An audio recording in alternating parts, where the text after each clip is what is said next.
ब्रह्मानन्दं परमसुखदं केवलं ज्ञानमूर्तिं द्वन्द्वातीतं गगनसदृशं तत्त्वमस्यादिलक्षणम् एकं नित्यं रुद्रं सर्वाणि साक्षभूतं भावादितं त्रिमरहितं सद्गुरुं तं नमामि।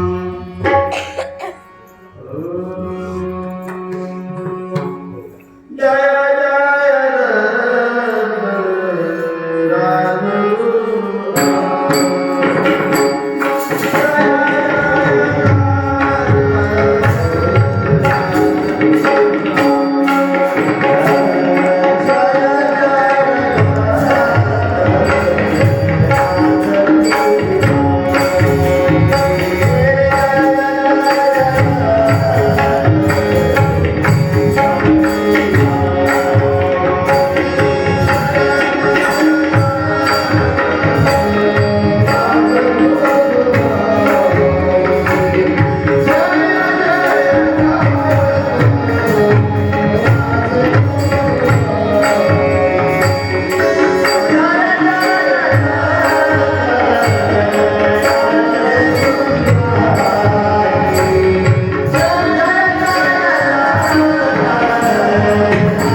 देवाले ऋषिकारा केलं सयानशीन आत्र्यानुसेचे भक्ते अवतरला श्री गुरुमूर्ते जीव उद्धरण्याचा हेत बाळ बापुजी शरणागत आत्र्यानुसेचे भक्ते अवतरला श्री गुरुमूर्ते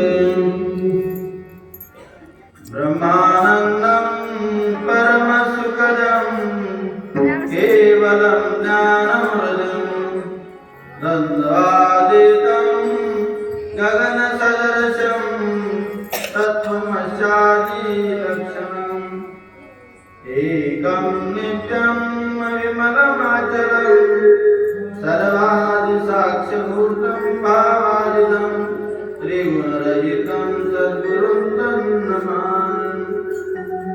आता हृदय आपले सौभाग्या भले वरी ठेव पावले श्री गुरुदेव स्मरणीयाला मज हृदय सद्गुरु जेने तारिला संसार करून तेने विशेषात्या दुर्विकावले आता बनते सज्जन जे का आनंद चितघन वर्षताती स्वानंद जीवन संत सज्जन निवावया एरवी जरी मृत्यू जरी झाला अविवेकू तरी संत कृपा जिभू सोडळ असे। आज कथेतील 6वा दिवस सुंदर असे व्यंजन भगवंताच्या नामस्मरणाने किंवा कथेला सुरुवात करण्यापूर्वी पहिल्या प्रथम भगवान परमात्म्याच्या चरणावर प्रणाम करून साष्टांग नमस्कार करून आदरणीय परमपूजनीय मोक्षवासी श्री स्वामी गंभीरवण महाराजांच्या चरणावर प्रणाम करून या ठिकाणी उपस्थित असलेले सर्व श्रोते सज्जन मायबाप, भाविक भक्तजन यांच्या चरणावर प्रणाम करून आजच्या कथेला सुरुवात करू. सुरुवात करण्यापूर्वी एक वेळेस सुंदर असं आपण भगवंताचं चिंतन करू आणि चिंतन झाल्याच्या नंतर आपल्या मागील विषयाला सुरुवात करू. देवादत्ता देवादत्ता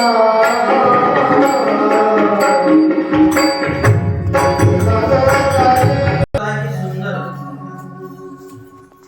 आणि श्रवण करण्यासाठी सारखे आहे. या ठिकाणी आज गुरु शिष्य संवाद कोणता चालू आहे, नेमकं गुरु आणि शिष्य कोणता बोध आपल्या शिष्याला देत आहेत याविषयी सुंदर वर्णन करत असताना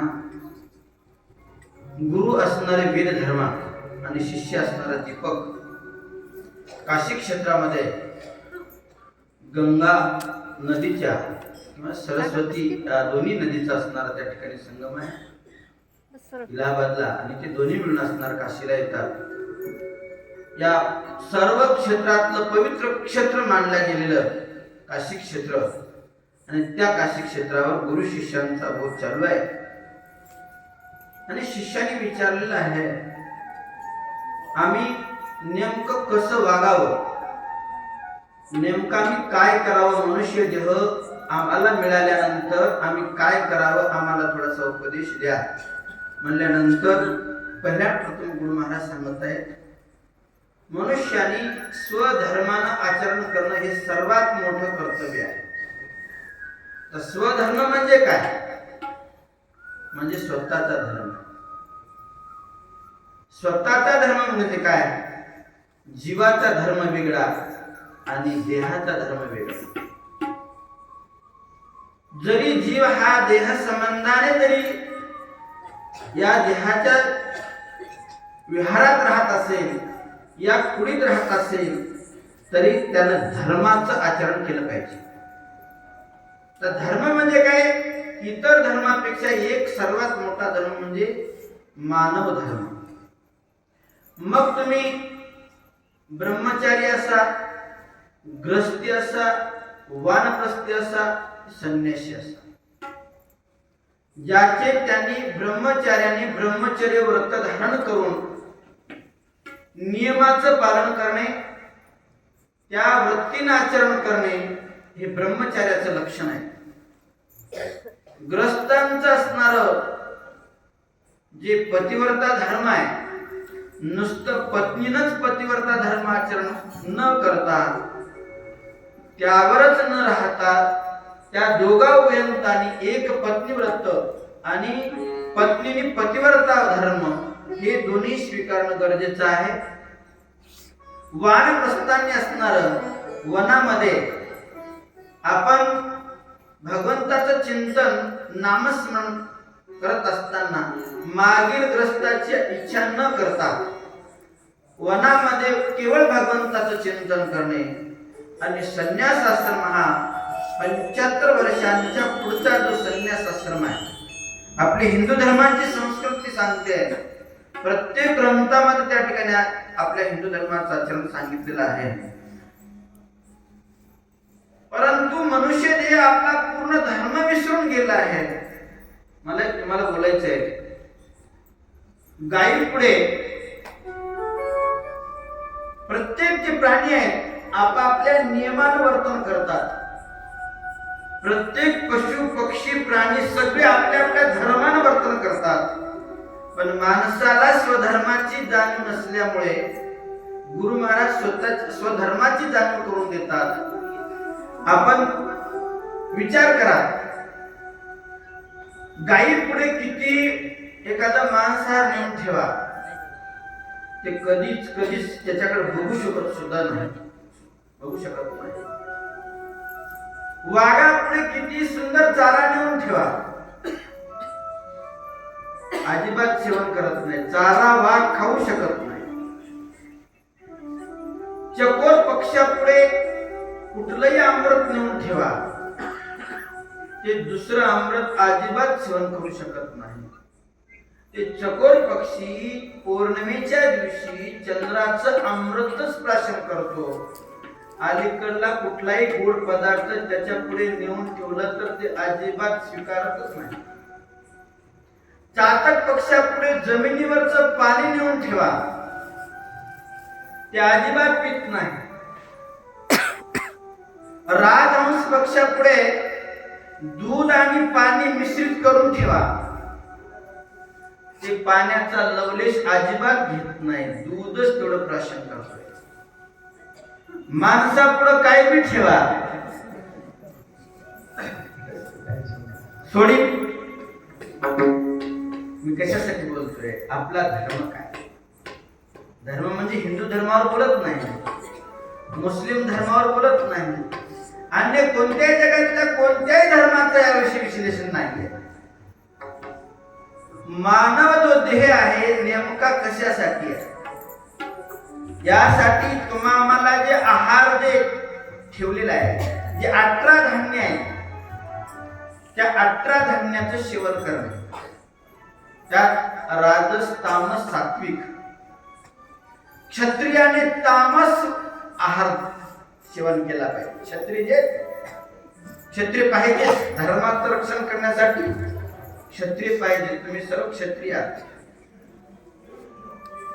वैश्य, शूद्र, ब्राह्मणांनी सात्विक आहार सेवन केला पाहिजे, कारण त्या बुद्धीला सात्विक आहाराने स्मरणशक्ती, विचारशक्ती, धारणाशक्ती असणं वाढत असते.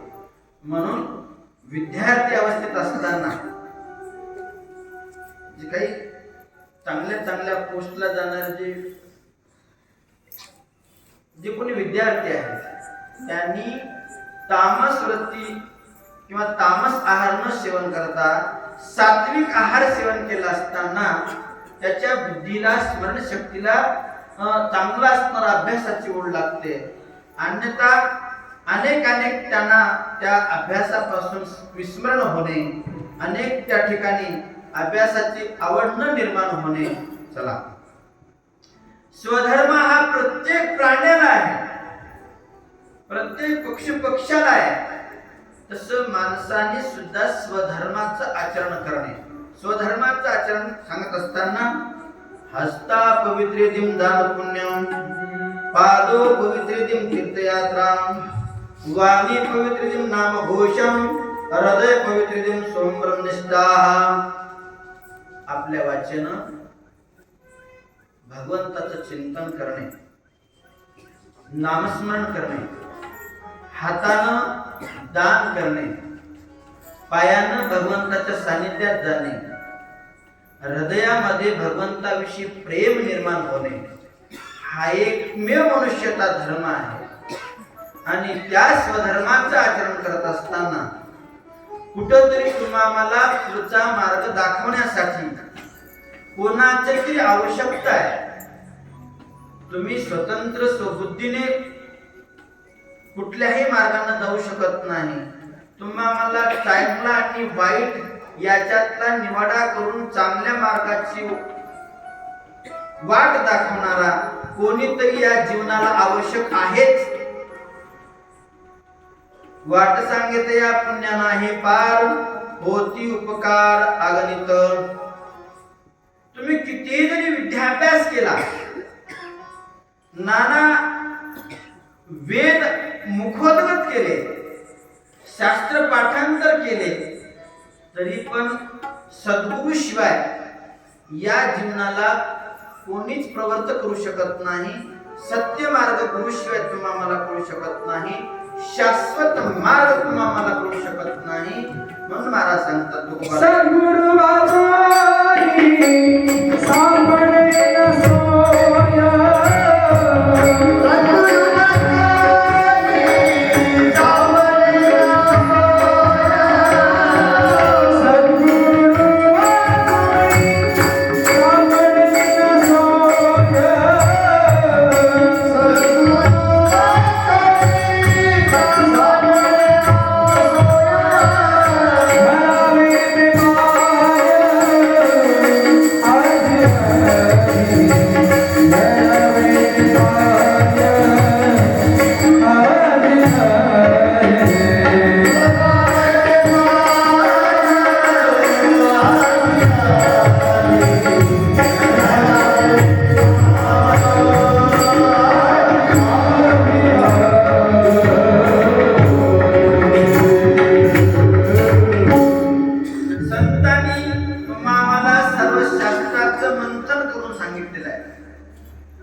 वेद 6 शास्त्र 18 पुराण 52 उपनिषद हे सांगतात, जाणतेनु गुरु भजे तेने कृतकार्य होईले, जैसे मूळ सिंचने सहजे शाखा वल्लभ संतोषती. तुम्ही जाणते जर असाल, हुशार असाल, महाराज काय म्हणतात, येरगबळ्याला उपदेश करत नाही, इतराला उपदेश करून अजिबात फायदा होत नाही. का? त्याला योग्यता पाहिजे. उपदेश देण्यासाठी, उपदेश घेण्यासाठी सुद्धा योग्यता लागते. देणाराही त्या योग्यतेचा असावा लागतो आणि घेणाराही त्याच योग्यतेचा असावा लागतो. अन्यथा योग्यता देणाऱ्याची नसेल तरी चालत नाही आणि योग्यता घेणाऱ्याची नसेल तरी चालत नाही. त्याची गुरुच तत्वनिष्ठ असावे असं नाही, त्यावर शिष्य सुद्धा तत्वनिष्ठ असावा लागतो. महाराज सांगतात ज्ञानोबा अभंगाच्या ज्ञानेश्वरीच्या 2ऱ्या अध्यायामध्ये सुंदर ओवी सांगताय, सदशिष्य सत्पात्र श्रद्धाळू, तव गुरु होती कृपाळू, करती परज्ञानाचा सुखाळू, प्रीती देत. सद्गुरु हे निष्ठावंत असले पाहिजे, निष्काम वृत्तीचे असले पाहिजे. सद्गुरु हे सदशिष्याची किंचितही कुठल्याच प्रकारची अपेक्षा न करता निष्काम वृत्तीने आपलं सर्वस्व त्या शिष्याला अर्पण केलं पाहिजे. सद्गुरु हे सदशिष्याची मरण चिंता, स्वयजो निवारी वस्तुता, तोची सद्गुरु पूर्ण तत्वता, एरते मंत्र तंत्र उपदेशिते. एकदा स्वामी विवेकानंद, तुम्हाला सर्वांनाच माहित असते, विद्येचे पारंगत असलेले, कडकडीत ब्रह्मचार्य व्रत धारण करणारे, असा एक विवेक वैराग्य संपन्न संन्यासू असणारा, त्यांना कुठेतरी मला गुरु भेटावा, मी त्या गुरुला अनन्य भावाने शरण जावं या उद्देशानं कोलकात्याच्या रेल्वे स्टेशनवर स्वामी विवेकानंद उतरले आणि काही सत्पुरुषांना विचारला, हो माझी कल्पना आहे, मला थोडस प्रश्न विचारायचे, विचारू? त्याने सांगितलं, विचार. मी पूर्ण भारत फिरलो पण माझ्या योग्यतेचा मला गुरु भेटत नाही, हो मला गुरुची भेट करून द्या. मी बरेच तीर्थक्षेत्र, बरेच काही गुरु शोधले आहेत, कारण पाणी पिना छान का और गुरु करना पहचान का. पाणी जसं तुम्ही फिल्टरचं पिताय, खराब पाणी पित नाही, तसं गुरु सुद्धा ओळखून करावा लागतो आणि गुरु ओळखण्यासाठी शास्त्र अभ्यास करावा लागतो. शास्त्रामध्ये ज्याप्रमाणे गुरुची माहिती सांगितली तसा गुरु शोधणं गरजेचं आहे आणि तो मी गुरु शोधत आहे, मला थोडस गुरुची माहिती सांगाल? ते काय मला माहिती आहे का, तुम्हाला गुरु पाहिजे ना, गुरुच करायचे ना. रेल्वे स्टेशनच्या बाहेर एक उंबरवटा आहे आणि त्या उंबरवट्यावर तो झोपलाय, आता गाढ निद्रा आहे त्याची, आणि त्याला जाऊन तुम्ही गुरु करा म्हणल्यानंतर साधू हे जरी समजा दिवसात झोपत असले तरी पहाटे ब्रह्म मुहूर्तावर त्यांची ध्यान साधना चालू असते आणि ते एक वट्ट्यावर असणारा विवस्त्र रहित अल्पवस्त्र अंगावर होती आणि वैराग्य अवस्था झोपलेला एक महात्मा दिसला, तेजपुंज महात्मा दिसला. आणि खरंच स्वामी विवेकानंदांनी एका क्षणात ओळखलं की हे गुरुत्वाच्या आवश्यकतेचं आहे. गुरुचं तेजच तसं अवर्णनीय होतं. दिसण्यासाठी जरी एक पिशाच्यवत एका वट्ट्यावर जर झोपले असले तरी पण ते स्वामी विवेकानंदांना ओळखले आणि ओळखल्यानंतर त्यांची परीक्षा घेण्यासाठी आपल्या खिशातला एक रुपया त्यांच्या हातावर ठेवला. काय ठेवला? त्यांच्या हातावर ठेवला. त्याला वाटलं ते रुपया असं करीन, काय करीन, आमच्यासारखा माणूस असं केला. ते रुपया ठेवल्याबरोबर त्या हात असा झाला. काय झाला? त्या हात असा झाला. पुन्हा स्वामी विवेकानंदाने हे हटकून करत असत उगत झोपीचं रूप धारण करून पैसा ठेवल्या टाकून देत असत म्हणून त्यांनी पुन्हा एक बार डावा हात हातावर धरला आणि उजव्या हातानं त्या हातावर ठेवल्याबरोबर त्या हातातून खाली उपाय करून गेला. तेव्हा लक्षात आलं की हे बरोबर. आणि तेच दुसरे तिसरे पुण्य होते रामकृष्ण परमहंस होते. आणि त्या रामकृष्ण परमहंसाला अनन्य भावानं शरण जाऊन त्यांनी त्यांच्यापासून विचारधारा किंवा एक मोठा असणारा ग्रंथाचा अभ्यास त्यांनी स्वीकारून करून घेतला आणि पुढे असणाऱ्या हिंदू धर्माचं किंवा आपल्या धर्माचं असणारं रक्षण करण्यासाठी गीतेचा वगैरे अभ्यास केला. असे जे गुरु आहेत ते दुर्मिळ आहेत आणि त्या गुरुची भेट होण्यासाठी तुम्हा मला शास्त्राची ओळख करून घेणं गरजेचं आहे. आणि जेव्हा गुरु भेटतील तसेच एकदा असा एक सुंदर भाग तुम्हाला तुमच्या पुढे सांगत आहे. एकदा पैठण क्षेत्रामध्ये एकनाथ महाराजांचा जन्म झाला आणि अल्पावधीतच त्यांचे आई वडील लवकरच त्यांच्या छोट्याशा वयामध्ये त्यांना सोडून गेले. त्यांचा जन्म 1533 साली पैठण क्षेत्री झाला. आईचं नाव रुक्मिणी होतं, वडिलांचं नाव सूर्यनारायण होतं. आणि अल्पावधीतच गेल्यामुळे त्यांचे आजोबा चक्रपाणी हे आपल्या आजोळी किंवा एकनाथ महाराजांना आपल्या गावी घेऊन गेले. त्यांची आजी असणारी सरस्वती हे दोघे त्यांचा सांभाळ करत असताना त्यांना एक छंदच लागला होता. तो असा छंद होता, घरी आलेले कोणी असणारे भेटायला येतात ना, तर पूर्वी लहान लेकराला खेळण्यासाठी म्हणा काही म्हणा 4-2 पैसे आणा, 1 आणा 2 आणा द्यायचे. आणि ते पैसे व्यर्थ खर्च न करता नाथ महाराज काय करायचे, दुकानातून अष्टगंध आणायचं, दुकानातून शेंदूर आणायचा, काही फुलं आणायचे, एखादे असणारं पूजेचं साहित्य घ्यायचं आणि मंदिरामध्ये स्वतंत्र आपला देव करायचा आणि त्या देवापुढे भजन करायचं, देवापुढे नामचिंतन करायचं.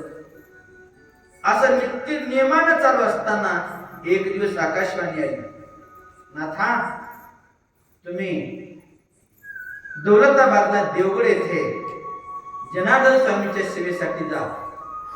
तिथे तुम्हाला योग्य तिचे गुरु भेटतील आणि तुम्हाला तुमचं ज्ञान, तुमच्या जीवाच्या उद्धाराचं ज्ञान तिथे भगवान परमात्मा त्यांच्या कृपेने तुम्हाला भेटतील.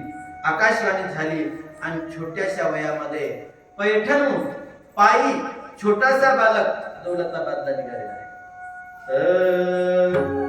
जय जय गुरु महाराज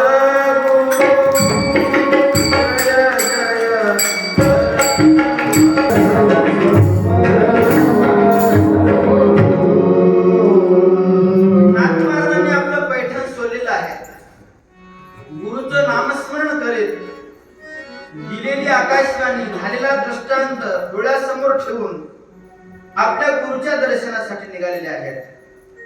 दौलताबादला गेल्याच्या नंतर देवगड हे जवळच आहे. त्या देवगडावर असणार त्या ठिकाणी स्वामी जनार्दन स्वामीचं नेत्र कटाक्षाने स्वरूप पाहिलं. गुरुची आणि शिष्याची नेत्राची स्वरूपाची एकमेकांसमोर असणार दृष्टी दर्शन झालं. जनार्दनालाही वाटलं हे माझं शिष्य आहे आणि नाथ महाराजाला वाटलं हे आमचे गुरु आहे. गुरुच्या चरणावर साष्टांग प्रणिपात केला. गुरु महाराजांनी अंगीकार केला. महाराज आयुष्यामध्ये आई, वडील आणि गुरु यांची कृपा, आईने म्हणावं माझा, वडिलांनी म्हणावं माझा आणि गुरुनी म्हणावं माझा. आयुष्यामध्ये गुरुनी माझा म्हणलं की विषय संपला. गुरुने अंगीकार केला. सद्गुरूने अंगीकार केल्यावर काय होतं ते तुम्हाला थोडक्यात सांगतो. मारुतराव महाराज लहान वयामध्ये खूप खूप अगदी विचित्र बुद्धीचे होते. गावामध्ये दररोज भांडणारायचे, रोज भांडणारायचे. एक दिवस मोतीराम महाराज कीर्तनासाठी गेले असता कीर्तन संपलं आणि आईनं हात धरून मोतीराम महाराजांच्या हातामध्ये मारुतराव महाराजांचा हात दिला. बापू, हा आमचा महाराज तुमच्या हवाली, आजपासून तुम्ही अंगीकार करा. मोतीराम महाराजांनी मारुतराव महाराजांचा हात धरला आणि त्यांना एवढ्या परमपदाला पोहोचविलं. मारुतराव महाराज दस्तापुरकर झाले आणि शेवटचा श्वास चंद्रभागेच्या ठिकाणी शेवटचं कीर्तन करून आपला शेवटचा विना आपल्या नातवाच्या गळ्यात घालून देह ठेवला. स्वामी गंभीर महाराज एक छोटेसे बालक, त्यांचं नाव नमू. इथं काय वज्रगावची मंडळी आलेली आहे. गावातली सगळी मंडळी त्यांना नन्या म्हणायची. पण त्याच गावात एक ब्राह्मणाची आई असते. उमाजी, अरे या नाण्याला कोलंबीला नेऊन सोड, लय मोठा महाराज होणार आहे, लय मोठा महाराज होय म्हणा. आणि त्या आईचे शब्द उमाजी पाटलाने ऐकले आणि कोलंबीला नेऊन महाराजांच्या हात दिला. स्वामी प्रसादन महाराजांनी त्या नण्याचा अंगीकार केला आणि तोच ननू श्री स्वामी 108 स्वामी गंभीर महाराज म्हणून प्रख्यात झाले. आनंद संप्रदायाचा पूर्ण ध्वज महाराष्ट्रभर नव्हे आंध्र कर्नाटक मध्ये सुद्धा त्यांनी पोहोचविला. खरा धर्म त्यांनी सदशिष्यांना असणार नामस्मरण आणि अन्नदान हे सतत जीवनामध्ये त्यांच्या घडलं. आणि असे ते स्वामी गंभीर महाराज तेच आमच्या देहाला गुरु म्हणून प्राप्त झाले. हे किती परमभाग्याची गोष्ट आहे. सद्गुरु तुमच्या आमच्या जीवनामध्ये चांगले भेटले ना तर या जीवाचा उद्धार होण्यासाठी वेळ लागू शकत नाही. त्याचप्रमाणे जनार्दन स्वामींनी असणार नाथ महाराजांचा अंगीकार केला.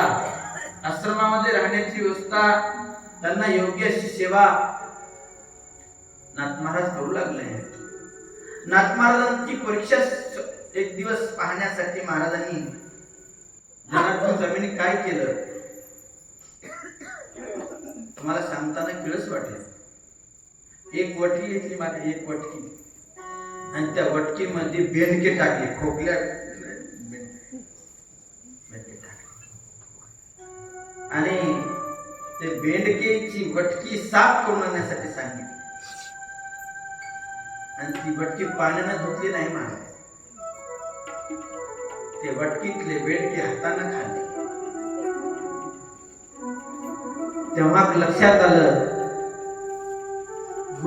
गुरु जे परीक्षा घेत आहेत ती परीक्षा एकनाथ महाराजांनी स्वीकारली होती. परीक्षेत पास झाले होते आणि तदनंतर महाराजांची कृपा झाली. माझा जनार्दन माझा एकरूप झालाय. मी आणि तो दुजा भाव राहिला नाही. आणि त्या जनार्दन स्वामींनी त्यांच्यावर गुरु कृपा झाली आणि त्यांच्या वाणीतून अनेक गवळणी भारूड नवे नवे भागवताचा एकादश स्कंद असणारा एकनाथी भागवत उदयाला आला. आणि त्या भागवताचं विवेचन करत असताना त्यांनी भगवान दत्तप्रभूला प्रगट कसं करून घेतलं.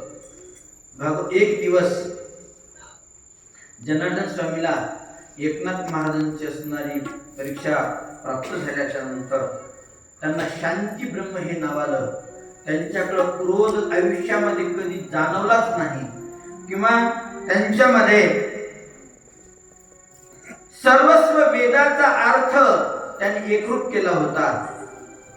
आणि त्यांच्या वाणीतून 18,000 ओव्या असणाऱ्या 18,810 ओव्या भागवतामध्ये असणारं त्या ठिकाणी स्त्रवलेले आहेत।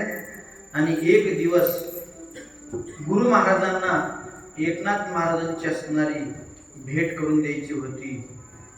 रोजच्या प्रमाणे देवगडावर असणार जनार्दन स्वामी एकांतात जात होते, तेव्हा आज मात्र एकनाथ महाराजाला सोबत घेऊन जाण्याचा विचार झाला।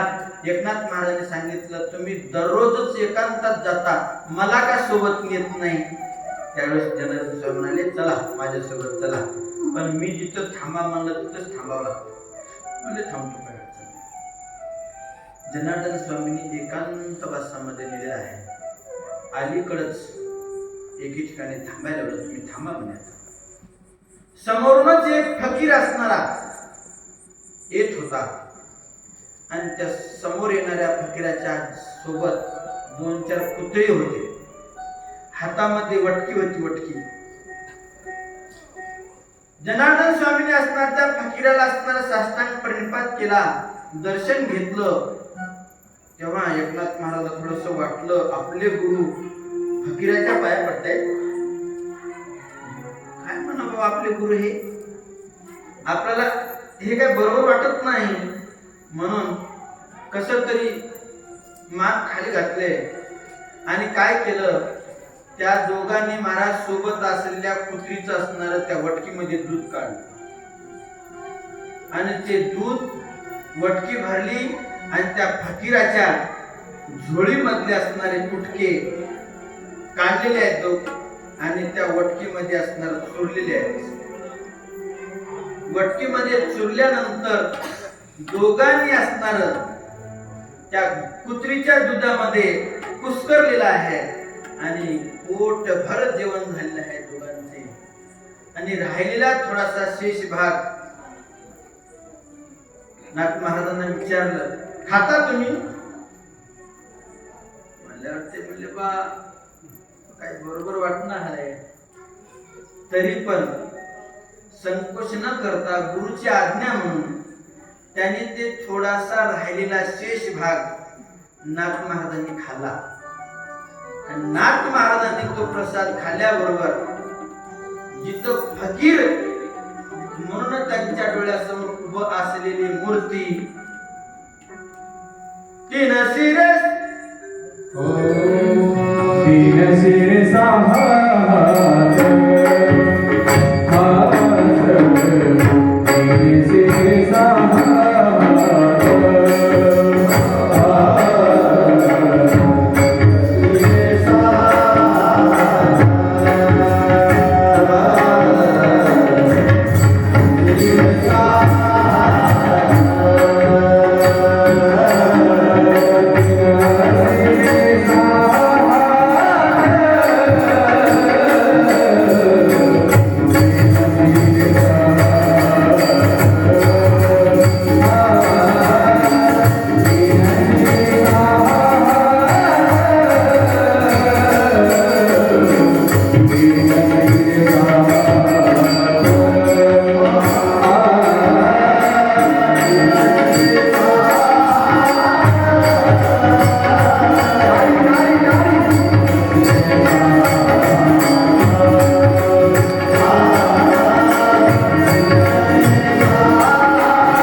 ज्या वटकीमध्ये दोघी असणारा प्रसाद जेवण करू लागले होते, ती दुसरी कुठलीच वस्तू नसून, दुसरं कोणीच नसून, भगवान दत्त प्रभूंनी असणार फकीराचा वेश धारण केला होता. आणि ते प्रसाद सेवन केल्यानंतर नाथ महाराजांच्या मनीचा द्वेष पूर्ण असणारा नाहीसा झाला होता. म्हणून सद्गुरूच्या ठिकाणी त्यांना भगवत स्वरूप असणार दिसलं आणि तिथे भगवान दत्तप्रभू असणारे प्रगट होऊन त्यांना भागवताचा पूर्ण भाग उपदेश करतात. आणि भागवताच्या 9 आणि 10व्या अध्यायामध्ये जे काही 24 गुण असणार, भगवान परमात्मा असणार, जीवाच्या उद्धारासाठी नाथ महाराज गुरुपदेश म्हणून जगतालाही आणि आपल्याही जीवनाला उपदेश घेण्यासाठी भगवान दत्तप्रभू असणार, नाथ महाराजाला असणार बोलत आहेत. किंवा इकडं भगवान दत्तप्रभू असणार जे काय असणार जनार्दन स्वामीला उपदेश करत आहेत, तोच उपदेश असणार नाथ महाराज श्रवण करू लागले आहेत.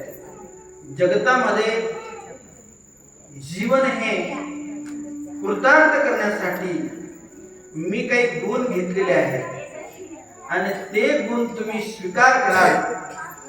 काही काही लोक म्हणतात दत्त महाराजांनी 24 गुरु केले.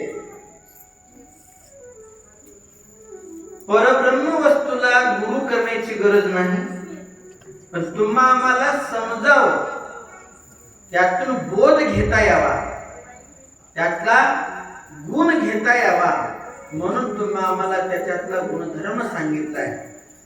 त्यापैकी असणारा पहिला गुण असणारा भगवंताने पृथ्वीपासून गुण घेतलेला आहे. आणि तो गुण सांगत असताना भगवान दत्त प्रभू जनार्दन स्वामीला बोलू लागले आहेत, जनार्दना, पहिला एक गुणधर्म असा आहे पृथ्वीचा की पृथ्वी या ब्रह्मांडामध्ये, या समुद्रामध्ये आधार आहे, परंतु ती दुसऱ्याला आधार देते. विचार करा, जगामध्ये पाणी किती आहे? 78% आणि पृथ्वी 22% आहे. त्या समुद्राने जर आपली मर्यादा उल्लंघन केली तर पृथ्वी कोण्या ठिकाणी जाऊन पोहोचेल काही सांगता येत नाही. पण ती पृथ्वी समुद्रात मर्यादित राहून, आदर राहून, ती दुसऱ्याला आधार देण्याचं आणि सहनशीलतेचा गुण मी त्या पृथ्वीपासून घेतलेला आहे. तसं जीवनामध्ये तुमचं आमचं जीवन आधारच आहे. का? कवन दिवस येईल कैसा नाही देहाचा भरवसा, भक्ती ज्ञान वैराग्याचा ठसा, अंतकरणे बिंबवावा, क्षणभंगूर नाही भरवसा.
एकनाथा, आपला जो हात आहे तो क्षणभंगूर आहे.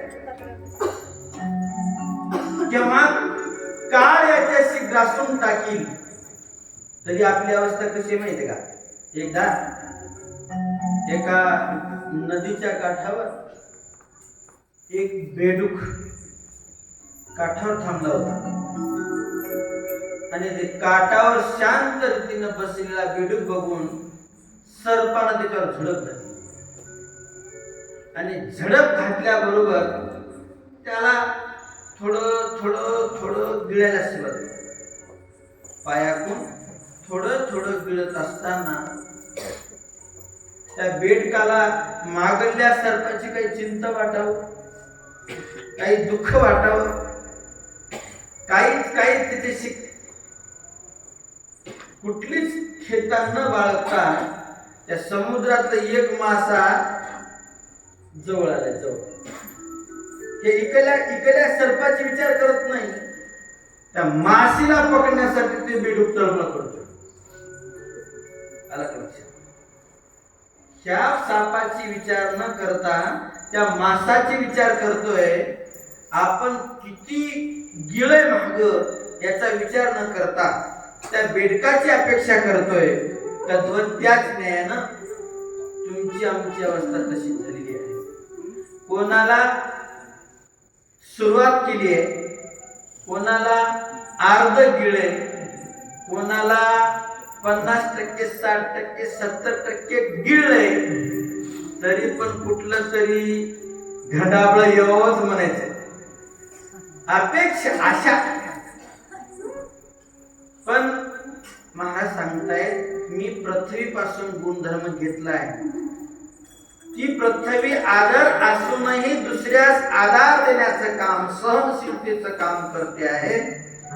दुसरा गुण मी वायूपासून घेतलेला आहे, हवा, वारं.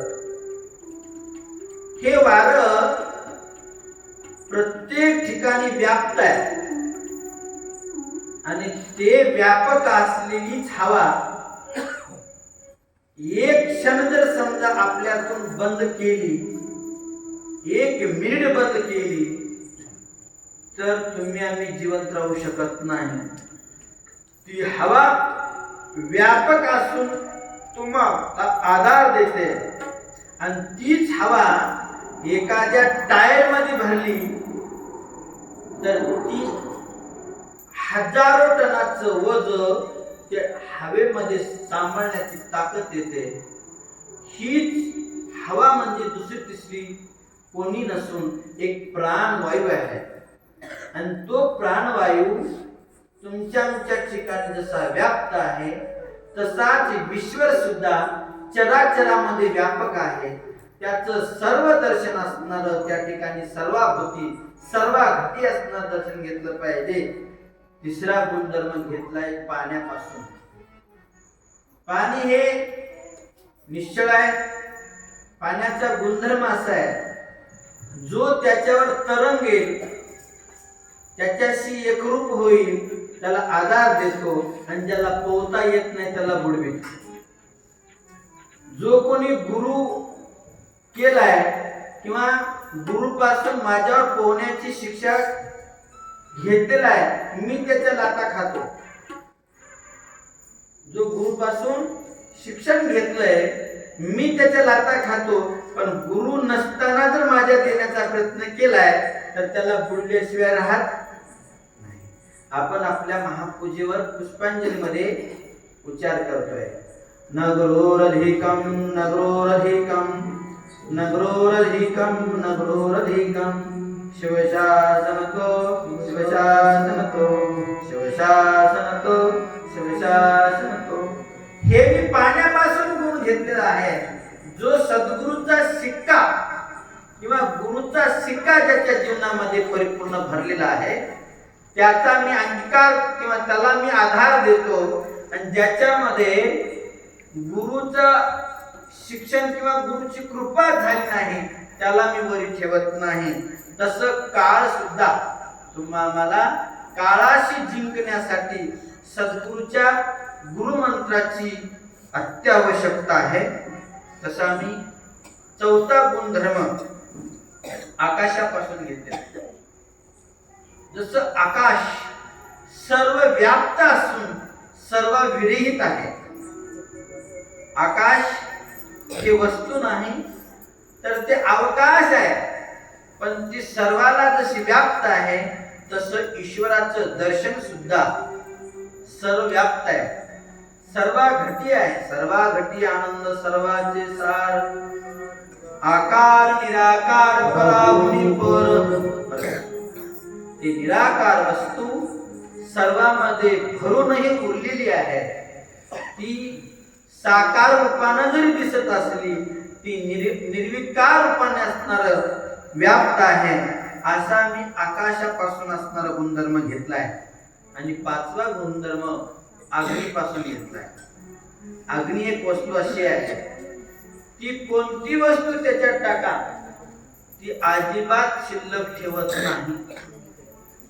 अग्नीचा एक गुणधर्म, जसा तो त्या ठिकाणी एकरूप होऊन दुसरी वस्तू अजिबात शिल्लक ठेवत नाही, तसं योग्याने सुद्धा अग्निरूप झालं पाहिजे. साधकांनी कुठल्याच प्रकारची असणारी काम क्रोध मोह मद मत्सर आदी कुठल्याच गोष्टीचा लवलेश न घेता तो अग्निरूप झाला पाहिजे. तुका म्हणे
आचरण केलं पाहिजे किंवा अग्निरूप झालं पाहिजे.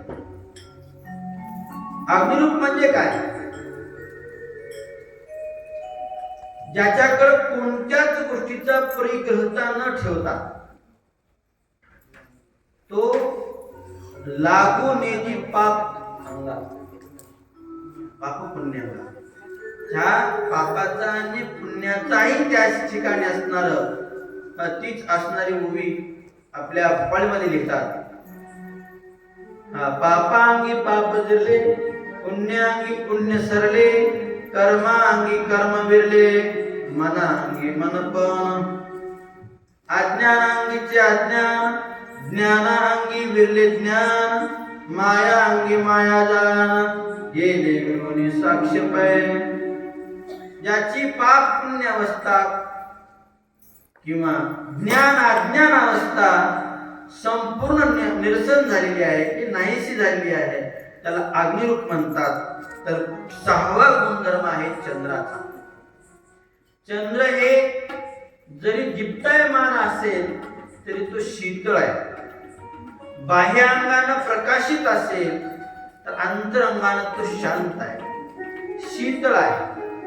तशी साधूच्या अंगी दया सुद्धा चंद्रासारखी असली पाहिजे, शीतळ त्या ठिकाणी असली पाहिजे.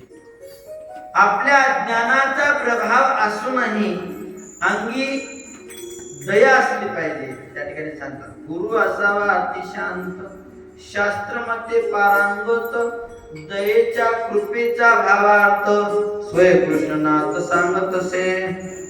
गुरुच्या अंगी शीतळता शांतता असली पाहिजे.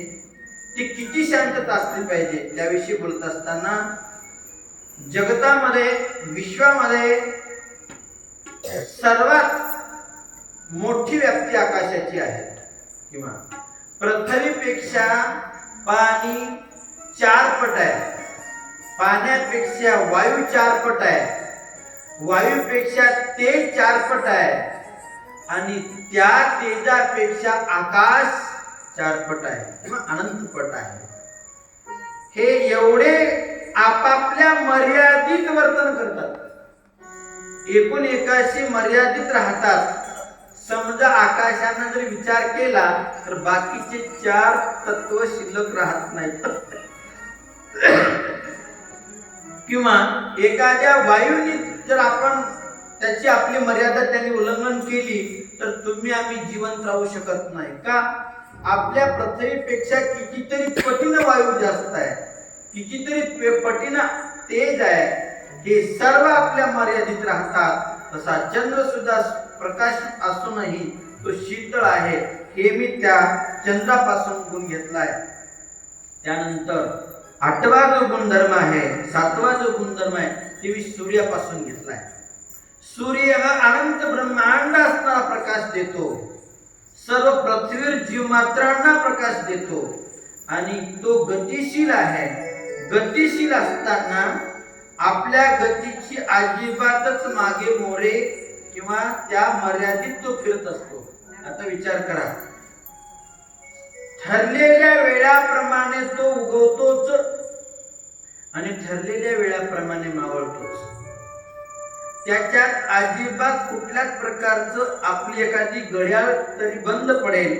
आणि सूर्य युगानयुगी या पृथ्वी तलावर युगानयुगी योग्य वेळी असणार त्या ठिकाणी काय करतो, नियमानं फिरतो, नियमित राहतो आणि नियमाचं आचरण करतो. तसं साधूने सुद्धा नियमाचं आचरण केलं पाहिजे. योग्य वेळी आपला सर्व जीवनक्रिया ही वेळेनुसार केली पाहिजे. एकदा गुरु महाराज हैदराबादच्या दवाखान्यामध्ये कोमातून परत आले आणि दुसऱ्या दिवशीच आंघोळ करून पूजेला बसले. जे डॉक्टर होते ते बघून थक्क झाले की कोमात गेलेला महात्मा दुसऱ्या दिवशी जेव्हा पूजेला बसतोय काय ताकद आहे. तेव्हा त्यांच्या लक्षात आलं की हा महात्मा साधारण कोण नसून एक महान विभूती आहे. तेव्हापासून ते स्वामीजी म्हटलं की ते त्यांच्या लक्षात राहून गेलं की ते एक महात्मा आहे, स्वामीजी आहे असं कित्येक वेळा ते म्हणायचे. कारण जे नियमाचं आचरण करतात, जे नियमित राहतात, जे भक्तीमध्ये कुठल्याच प्रकारचा अंतर ठेवत नाही, त्याचप्रमाणे सूर्याचा मी गुणधर्म घेतलेला आहे. 8वा असणारा कपोत आणि कपोतीचा मी गुणधर्म घेतलेला आहे. त्या कपोतीचा दृष्टांत सांगत असताना, एक असणारा पारधी आपलं जाळं एका झाडावर टाकलेलं आहे. आणि त्या जाळ्यामध्ये नित्य असणार पिल्लाला जन्म दिलेले असणारे त्या ठिकाणी जे काही कपोती त्यात अडकलेले आहेत आणि ते अडकलेले त्या ठिकाणी पक्षी कपोती हा घरी घेऊन जातो आणि तो त्या ठिकाणी त्या कपोतीला असणार त्या ठिकाणी त्या भांड्यात टाकला असताना कपोत असणारा विचार करतोय, दादा काही कर पण आमचे लेकरं आमच्या घरट्यामध्ये आहेत त्यांना आम्हाला बोलून येऊ दे आणि मग असणार त्या ठिकाणी आम्हाला तू भांड्यात टाक. तेव्हा त्या कपोतीचा विचार त्या कपोताचा विचार त्या कोळ्याने घेतला किंवा त्या पारध्याने घेतला. जर आपले लेकर असणारे असे असताना जर एखाद्या काळानं जर आपल्यावर घाला घातला तर आपली काय अवस्था होईल. तेव्हा त्यांनी त्या कपोतीला असणार त्या ठिकाणी सोडून दिलं.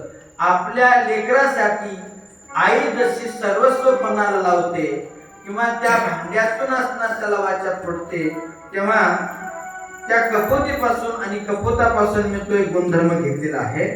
आणि त्यानंतर अजगराची वृत्ती, अजगरापासून एक गुणधर्म घेतलेला आहे. अजगर समुद्रामध्ये गंगेमध्ये किती दिवस पडून राहतो, जेव्हा मिळालं तेवढंच खाऊन टाकतो, अजिबात शिल्लक ठेवत नाही आणि पुढे भेटण्याची अपेक्षा करत नाही. त्याला ती अजगर वृत्ती म्हटलेलं आहे. काही काही माणसं अजगर वृत्तीचे राहतात. तुमच्याकडे आहेत की नाही? दिवसाही झोप संध्याकाळी झोप, जेवढं भेटलं तेवढं खाणे आणि झोपी जाय. एका गावामध्ये एक माणूस साबरो पाटलासारखा वट्यावर झोपला होता. वट्यावर आणि ते झोपल्यावर त्याला सद्ग्रस्त माणूस म्हणला, बा का झोपलास, का असं का झोपलास, काय करावं? अरे काही काम करावं. मग काम केल्यावर चार काही पैसे भेटतात, मग घर बांधावं, घर बांधून लग्न करावं, लग्न झाल्यावर मुलं होतात, मग त्याला शिक्षण शिकवावं, मग त्याला नोकऱ्या लागतात, मग ते पगार येते, मग त्याच्या पैशावर आराम हे करा. मला एवढं करण्यापेक्षा आता काय करावं, एवढं भानगडी करण्यापेक्षा नातं सोडलं काय वेळ. अजगर वृत्ती. तसं साधूचा एक गुण घेत असताना साधून अजगर वृत्तीनं राहिलं पाहिजे. कुठल्याच प्रकारची आकांक्षा, आशा, कल्पना न बाळगता साधून अजगर वृत्तीनं असणारं विहार किंवा वर्तन केलं पाहिजे. मी तो एक अजगरापासून गुणधर्म घेतलाय आणि दुसरा गुणधर्म समुद्रापासून घेतलाय. समुद्र हे किती महान आहे. समुद्र सर्व पृथ्वीपेक्षाही 3 पटीनं मोठा आहे. पण समुद्राचा गुणधर्म एक आहे, टाकलेली वस्तू किंवा दुसऱ्याची वस्तू अजिबात स्वीकारत नाही. ती आपल्या ठिकाणी असलेली वस्तू बाहेर नेऊन टाकते, अजिबात आत घेतच नाही. तद्वत दुसऱ्याचं धन हे एक विष्टे समान किंवा दुजे समान मानून त्या आपल्याकडे असणारं ग्रहित न ठेवता समुद्रापासून असणार त्या ठिकाणी समुद्रामध्ये कितीतरी रत्न आग जळले आहेत आणि त्या रत्नाची असणारी त्यांना बिलकुलही अहंकारता वाटत नाही. समुद्र किती मोठा आहे याचाही त्याला अहंकार वाटत नाही. ती सर्वस्व असणार आतल्या रत्नाला आपल्या पोटामध्ये सामावून ठेवते, सांभाळ करते. अशा या समुद्रापासून मी गुणधर्म घेतलाय. आणि पतंग नावाचा जो किडा आहे, पतंग नावाचा जो किडा आहे, तो पतंग असणारा त्या दीपावर झाप घालतो. कशासाठी? ती एक मौलिक वस्तू आहे, खाण्यासाठी आपण त्याला गृहीत धरलं पाहिजे असं लक्षात घेऊन तो पतंग उडी मारतो आणि पतंगच जळून तो अग्निरूप होऊन जातो. तद्वत विषय त्याचप्रमाणे आहे. विषय हे पतंग अग्निरूप आहे, अग्निरूपाप्रमाणे आहे आणि त्या विषयाला विषयरूपी दीपाला खाण्यासाठी जो कोणी जाईल तो त्यात जळून भस्म होईल. म्हणून विषय विषयाचा पडिपाळू, गोड प्रमार्थ लागे कडू, कडू तो गोडू वाटे जीवा. आणि त्यानंतर भ्रमर नावाचा जो पक्षी आहे, तो भ्रमर पक्षी किंवा कीटक अनेक फुलावर जातो, अनेक फुलावर जातो. आणि तेच भ्रमर जर एखाद्या कमळामध्ये गुंतला आणि संध्याकाळ झाली ते फूल जर मिटलं तर त्याला बाहेर निघण्याच्या इतकी तो अपेक्षा करत नाही किंवा निघू शकत नाही. जरी तो भ्रमर कठीण लाकडाला जरी छिद्र करत असला तर तो बाहेर निघत नाही, कारण तो गंध नावाच्या विषयामध्ये गुंतलेला आहे. त्याला गंध, जसा शब्द, स्पर्श, रूप आणि रस आणि गंध हे 5 विषय ज्याला जडलेले आहेत, तो पंच विषय प्रत्येकाला जडलेले आहेत. हत्तीला असणार त्या ठिकाणी रूप नावाचा किंवा स्पर्श नावाचा विषय जडलेला आहे. हरणाला त्या ठिकाणी शब्द नावाचा असणारा विषय जडलेला आहे. हे प्रत्येक प्राणी किती जरी चंचल असले तरी त्या विषयाने असणार आपली अवस्था त्या ठिकाणी विसरून जातो.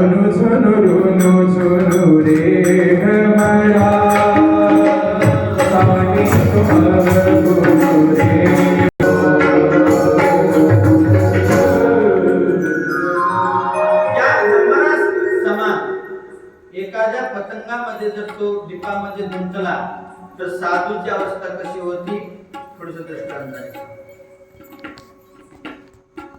एका राजकन्येला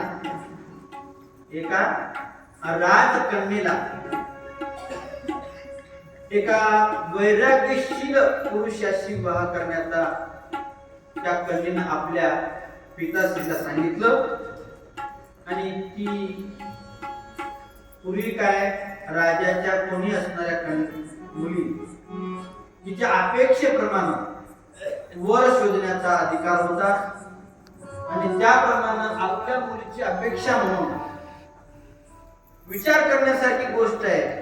वैरागी विरक्ताला असणारे तर कसं आणता येईल आणि त्या मुलीशी लग्न कसं लावता येईल. रात्रंदिवस चैन पडेना राजाला. राजा असणारा त्यांनी एक सभा भरवली आणि सभेमध्ये सर्वांना सांगितलं, असा कोणी वैरागयुक्त असणारा वैराग तपस्व्याशी आमच्या मुलीचं लग्न करायचंय. जो कोणी तो वैरागी तपस्वी आणि त्याला योग्य ते बक्षीस दिलं जाईल. म्हणल्यानंतर एका महिलेने तो विडा उचलला. राजेसाहेब चिंता करू नका म्हणे, मी असणार तुमच्या कन्येसाठी त्या वराचा शोध घेईन आणि मी आणेन. ती एक लाकूड थोडी मोळीकरीण होती. ती जंगलात जायची, लाकडं आणून विकायची. तिला माहित होतं जंगलामध्ये तपस्वी साधू आहे आणि तो खड्यावरचा मळ खाऊन तपश्चर्या करतो. आपले जे खडे आहेत त्या खड्यावरच मळ खाऊन तपश्चर्या करतोय. तिच्या लक्षात होतं, पण ती त्याला गावात आणण्यासाठी किंवा आपल्या राजाच्या नगरीत आणण्यासाठी उपाययोजना शोधत होती. रोज तो साधू ध्यान साधना साधायचा आणि तपश्चर्या संपली की बाहेर येऊन जे खडे असतात ना, खडे, त्या खड्याचा वरचा मळ खायचा आणि त्यावर सुतो राहायचा.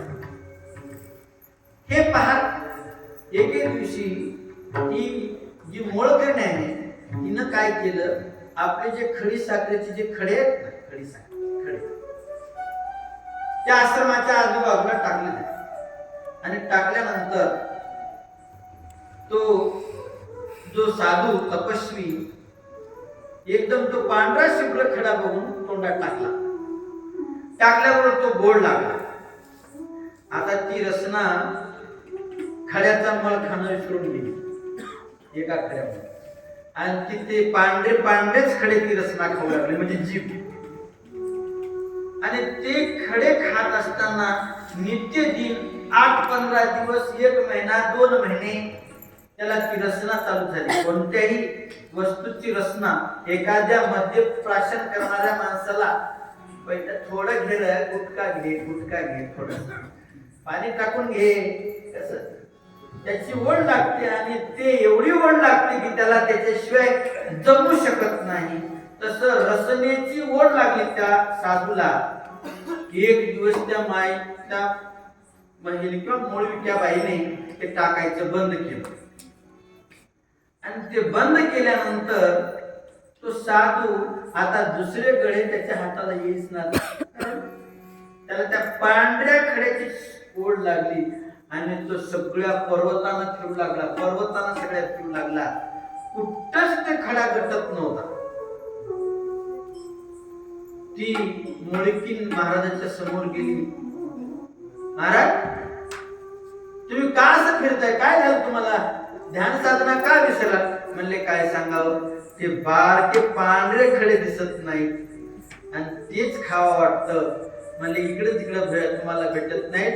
आमच्या थोडस शेतामध्ये त्या खड्याची रासच आहे आणि तिथं शेतामध्ये या, तुम्हाला तिथंच झोपडं टाकून देतो आणि तिथंच ते खडे खात राहतो. तो त्या माऊलीचं असणं ऐकलं आणि ते खडे खात खात षडस पकवानाचं ताटही असताना त्या ठिकाणी येऊ लागलं. षडस पकवानाचं ताट रोज येत असताना महाराजाचे बलवान इंद्रिय प्रबळ झाले आणि त्या इंद्रियाच्या प्रबळाने रसना वाढली, आहार वाढला आणि विषय वाढला. आणि त्यानंतर विषयाचा परिपारो गोड प्रमार्थ लागे कडू, कडू तो गोड वाटे जीवा. मग त्या भक्तीचा विसर पडला. आपण कोण याचं संपूर्ण भान विसरला आणि तो त्या नेत्राला प्रतिबिंबित होऊन अनेक विषय असतात त्या ठिकाणी शोध लागलाय आणि त्या रसनेचं पदार्थ एके दिवशी ती माता बंद करते. म्हणजे गोड गोड सुंदर षडस पकवानाचे ताट का येत नाहीत? म्हणते महाराज, मी गरीब आहे, रोज लाकडं विकून तुम्हाला प्रसाद देण्यापेक्षा आमच्या राजमहालामध्ये या, तिथं राजा तुमची पूर्ण व्यवस्था करेल. त्या अर्थी मी तुमची किती दिवस सेवा करेन, माझ्याकडे तेवढी ऐपत नाही. म्हणल्यानंतर तो साधू राजमहालाकडे निघाला. अगोदरच नगरीमध्ये सांगून ठेवलं होतं येणार आहे, चला तुमची तयारी करा. आता तो तपस्वी येणार म्हणून त्या राजाने त्या नगरीची श्रंगारता केली आहे. अनेक पुष्पांनी असणार ते नगरी सजवलेली आहे. अनेक दीपमाळ्यांनी सजवलेली आहे. सुंदर सुंदर स्त्रियांनी असणार ती नगरी नटलेली आहे. आणि हा महापुरुष जेव्हा त्या नगरीमध्ये गेल्याच्या नंतर एकदा जे आत गेला तो पुन्हा बाहेर आला नाही. दत्तात्रेय महाराज की जय. तसा पतंग नावाचा जो किडा आहे त्या अग्नीला किंवा त्या दीपकाला खाण्यासाठी जातोय आणि स्वतःच भस्म होऊन जातोय, त्याप्रमाणे राजा किंवा जनार्दन स्वामीला भगवान परमात्मा सांगत आहेत हा विषय असणारा एवढा कठीण आहे. त्यासाठी त्यांच्यापासून मी गुणधर्म घेतलाय. विषयापासून विरक्त असलं पाहिजे.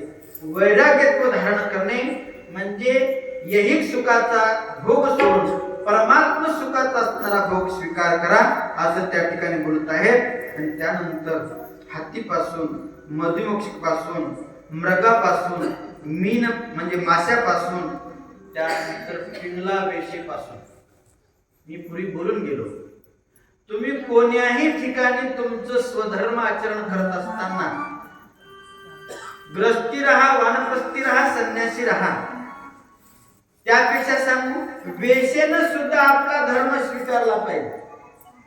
आता तुम्हाला वाटत असेल महाराज आम्ही इकडं ब्रह्मचार्याचा धर्म, ग्रस्ताचा धर्म, वानप्रस्थाचा धर्म हे आम्ही ऐकलंय, पण वेशेचा धर्म काय? एकदा गुरुचरित्रामध्ये आलेली कथा आहे. गणिका नावाची वेश्या, नित्य असणारी ती वेश्य व्यवसाय करत असताना ती धर्माचं आचरण करत होती. आता थोडस शांत बसा. गणिका वेश्या असणार ती कोणता धर्म आचरण करत होती?